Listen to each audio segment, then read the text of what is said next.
ఆగమన కాలపు 3వ ఆదివారంలో ప్రవేశించినటువంటి మనము దైవ మానవ ఆనందాన్ని గురించి ధ్యానము చేస్తూ ఉన్నాము. ఆనందాన్ని అంశముగా తీసుకొని మన ఎడల దేవుడు ఆనందిస్తూ ఉంటారు, దేవునిలో మనము కూడా ఆనందించాలి అన్నటువంటి అంశాన్ని ప్రధానంగా పెట్టుకుంటూ ఉన్నాము. అందుకే దీనిని ఆనందపు ఆదివారము అని చెప్పి పిలుస్తూ ఉంటాము. దీనికి గుర్తుగానే దైవ మానవ ఆనందానికి గుర్తుగానే మనము ఇప్పుడు గులాబీ రంగు క్రొవ్వొత్తిని వెలిగిస్తూ ఉంటాము. ఈ గులాబీ రంగు ఆనందానికి గుర్తుగా ఉంటుంది, ఆహ్లాదానికి గుర్తుగా ఉంటుంది. గులాబీ పువ్వు ఎప్పుడు కూడా అసలైనటువంటి రంగు గులాబీ రంగు, అందుకే వస్తూ ఉంటుంది.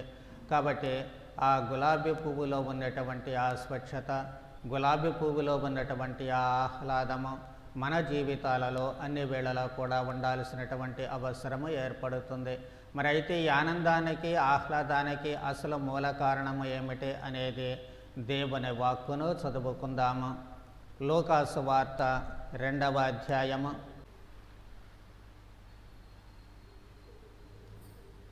8వ వచనము నుంచి 15వ వచనము వరకు. ఆ ప్రాంతమున గొర్రెల కాపరులు రాత్రివేళ పొలములో మందలను కాయుచుండెరే. దేవదూత వారి ఎదుట ప్రత్యక్షమాయను. ప్రభుని మహిమ వారిపై ప్రకాశింపగా వారు మిక్కిలి భయభ్రాంతులైరే. దేవదూత వారితో ఇట్లనెను, మీరు భయపడవలదు. సమస్త ప్రజలకు పరమానందము కలిగించు శుభ సమాచారము మీకు వినిపించదను. నేడు దావీదు నగరమున మీకు ఒక రక్షకుడు పుట్టాను. ఆయన క్రీస్తు ప్రభువు. శిశువు పొత్తిగుడ్డలలో చుట్టబడి పశువుల తొట్టిలో పరుండబెట్టబడి ఉండుట మీరు చూచెదరు. ఇదే మీకు ఆనవాలు. వెంటనే ఆ దేవదూతతో పరలోక దూతల సమూహము ప్రత్యక్షమై సర్వేశ్వరుని ఇట్లు స్తుతించెను. మహోన్నత స్థలములలో సర్వేశ్వరునికి మహిమ, భూలోకమున ఆయన అనుగ్రహమునకు పాత్రులకు వారికి సమాధానము కలగనగాక. దేవదూతలు తమ యొద్ద నుండి పరలోకమునకు వెళ్ళిన పిదప ప్రభువు మనకు ఎరుకపరచిన సంఘటనను చూచుటకు బెత్లెహేమునకు వెళ్ళదమని గొల్లలు తమలో తాము అనుకొనిరే. ఇక్కడ గొల్లలు పొందినటువంటి సంతోషము సమస్త జనులకు ఆనందాన్ని కలిగించేటువంటి శుభ సమాచారము.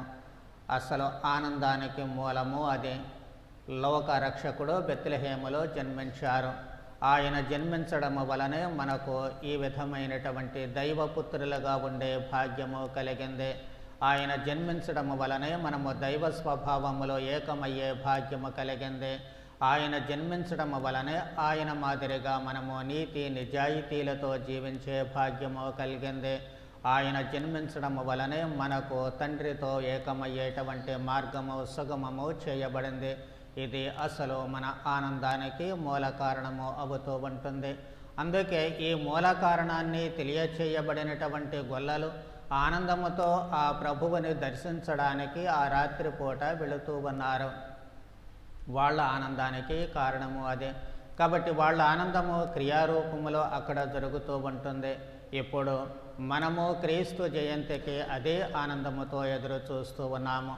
నాటి గొల్లల ఆనందము ఈనాటి మన ఆనందము. క్రీస్తు జయంతి వేడుకలు ఒకవైపు మనకు ఆనందాన్ని ఇస్తే, మరోవైపు క్రీస్తు 2వ రాకడ ఆనందాన్ని ఇస్తూ ఉంటుంది. అందుచేత ఈ రెండు ఆనందాలకి గుర్తుగానే ఈ రోజున మనము ఈ గులాబీ రంగు క్రొవ్వొత్తిని వెలిగించుకుంటూ ఉన్నాము. కాబట్టి ఈ రెండు అంశాలు మనస్సులో ఉంచుకొని ప్రభువుని దర్శిస్తాము అన్నటువంటి ఆనందము మన జీవితాలు నిత్య జీవానికి అర్హతను సాధిస్తున్నాయి అన్నటువంటి ఆనందము, క్రీస్తుతో ఏకమవుతున్నాము అన్నటువంటి ఆనందము, ఈ అన్ని ఆనందాలను కలుపుకొని వాటికి గుర్తుగా ఇప్పుడు మనము నాడు గొర్రెల కాపురులు క్రీస్తును సందర్శించినట్లు ఈరోజు మనము దానికి గుర్తుగా ఉన్నటువంటి ఈ గులాబీ రంగు క్రొవ్వొత్తిని వెలిగించుకుందాం.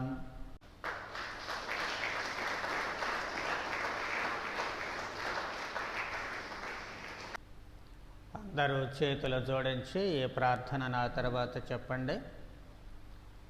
మా ప్రభువైన దేవ, మీ కుమారుడను మా రక్షకుడైన యేసుక్రీస్తు ద్వారా మా జీవితములలో మహా ఆనందాన్ని నింపినందుకు మీకు కృతజ్ఞతలు తెలుపుతూ ఈ ఆనంద కృవొత్తెని వెలిగించి ఉన్నాము. పాప మరణముల గాఢాంధకార లోయలో జీవిస్తున్న మేము యేసుక్రీస్తు ఉత్థానమందు జీవపు వెలుగును కనుగొన్నాము. కనుక ఆ క్రీస్తును కనుగొన్న వారముగా జీవించుటకు మిమ్ము యోగ్యముగా చేరుటకు మమ్మందరినీ సిద్ధపరచండి. ఆమెన్.